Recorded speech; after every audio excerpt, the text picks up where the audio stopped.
আমরা সবাই JIBT tour জন্য ওয়েট করছি। জেআইবিটি ট্যুর মাধ্যমে গ্রুপ সি গ্রুপ ডি ক্যাটাগরিতে নতুন ভ্যাকেন্সি আসবে। সেই ভ্যাকেন্সি ওয়াইজ আমরা অ্যাপ্লাই করব। আমাদের চাকরির যে ভাগ্যটা সেটা আমরা যাচাই করব।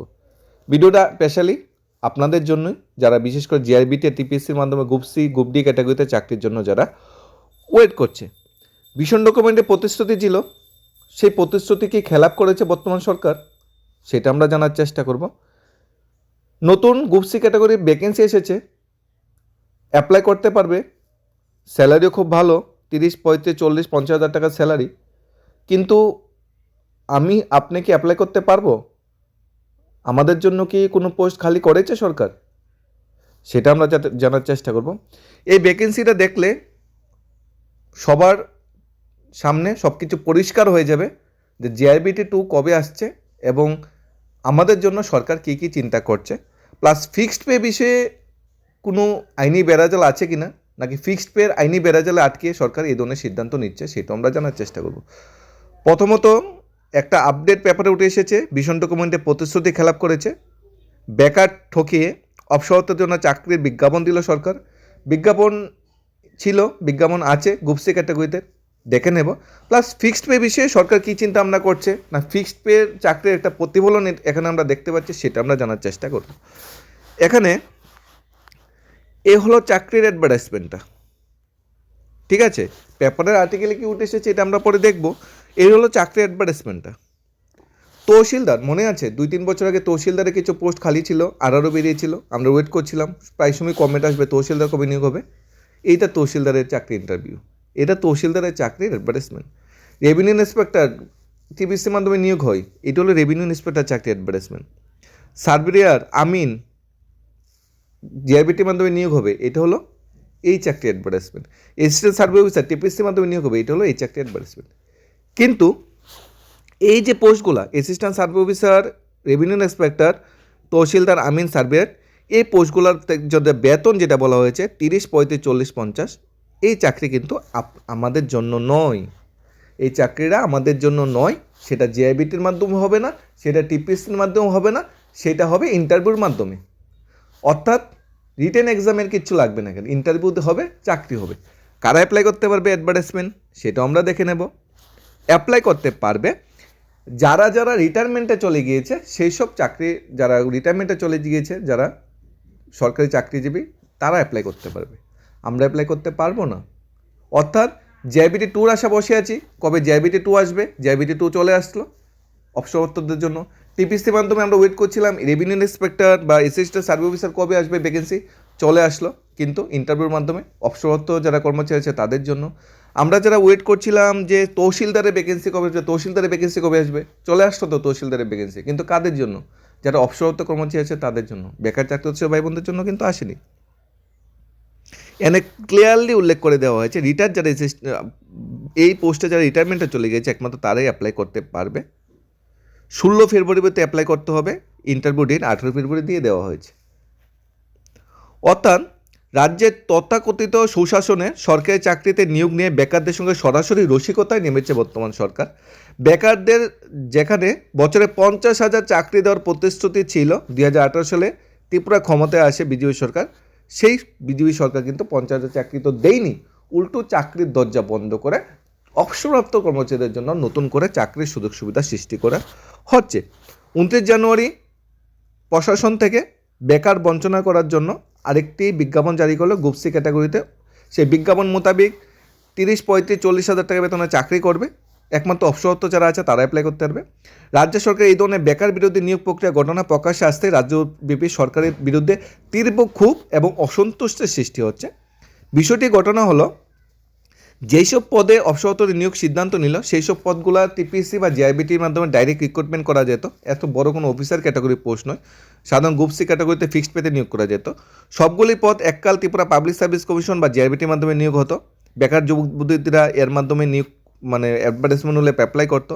কিন্তু দেখা গেছে এটার জন্য টিপিসি বা জেআইবিটিতে কোনো অ্যাডভার্টাইজমেন্ট আসেনি।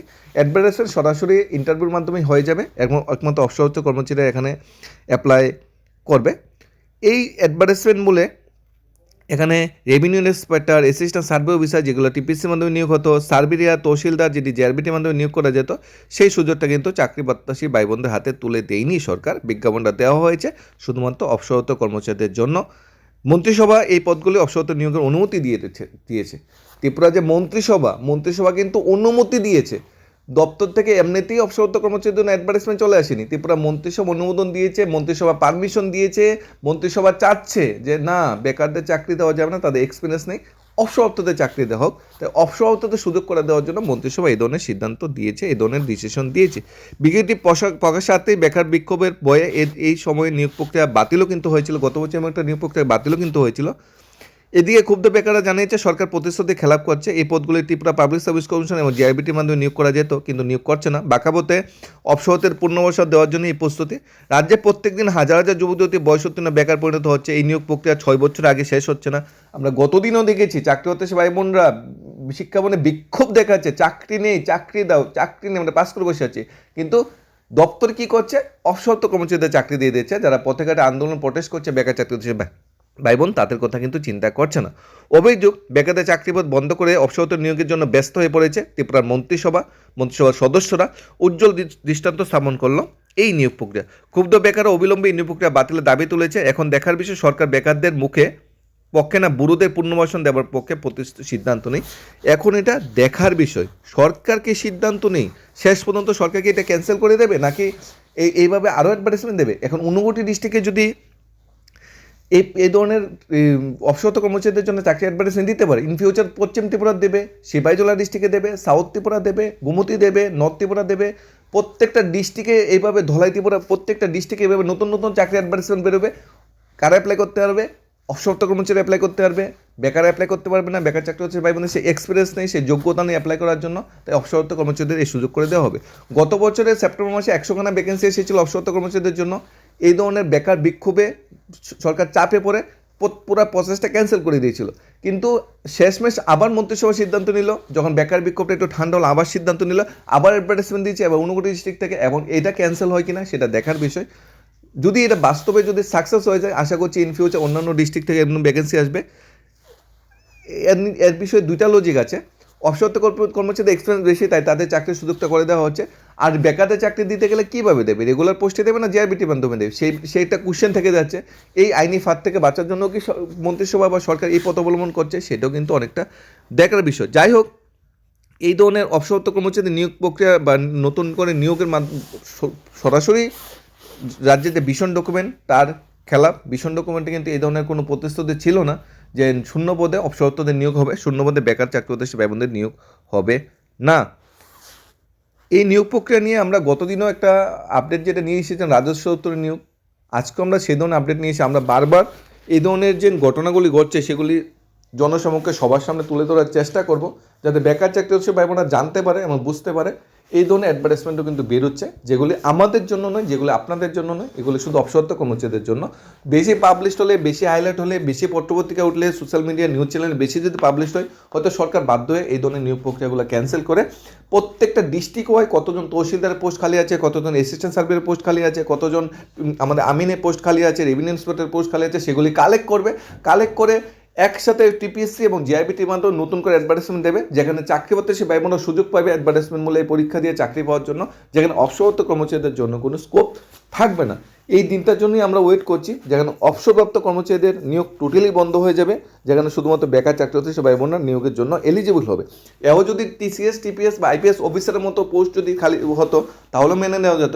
সেখানে সাধারণত গ্রাউন্ড লেভেল গ্রুপ সি ক্যাটাগরির পোস্ট, গ্রুপ ডি ক্যাটাগরির পোস্ট যদি এভাবে অবসরপ্রাপ্ত কর্মচারীদের যে দেওয়া হয়, যারা পেনশন পাচ্ছে হাজার হাজার টাকা, নিজের আমরা এর বিরুদ্ধে নই, অবসরপ্রাপ্ত কর্মচারীদের বিরুদ্ধে নই, যারা পেনশন পাচ্ছে, গ্র্যাজুইটি, লিভ স্যালারি, অন্যান্য বেনিফিট পেয়ে গিয়েছে অলরেডি, তাদের যদি পেনশনের সাথে সাথে আবার মাসে বেতনও দেওয়া হয়, তাহলে বেকার চাকরি হচ্ছে ভাইবোনটা কোথায় যাবে? তাদের জন্য কি চাকরির পদ বন্ধ? ইন ফিউচার কি এইভাবে নতুন নতুন চাকরি অ্যাডভার্টাইজমেন্ট অবসরপ্রাপ্ত কর্মচারীদের জন্যই বেরোবে? সেটা কিন্তু ভাবনার বিষয়, সেটা কিন্তু জানার বিষয়। কারণ প্রতিশ্রুতি ছিল, সেই প্রতিশ্রুতি কিন্তু এখানে খেলাপ হলো। বেকার ঠকে কিন্তু অবসরপ্রাপ্তর জন্য চাকরির বিজ্ঞাপন যেটা সরকার দিল সেটা কিন্তু আইনি নয়, সেটা কিন্তু বেকারদের পেটের ভাত বা বেকারদের যে অন্ন সেটা কেড়ে নেওয়ার মতো একটা পদ্ধতি। ধন্যবাদ।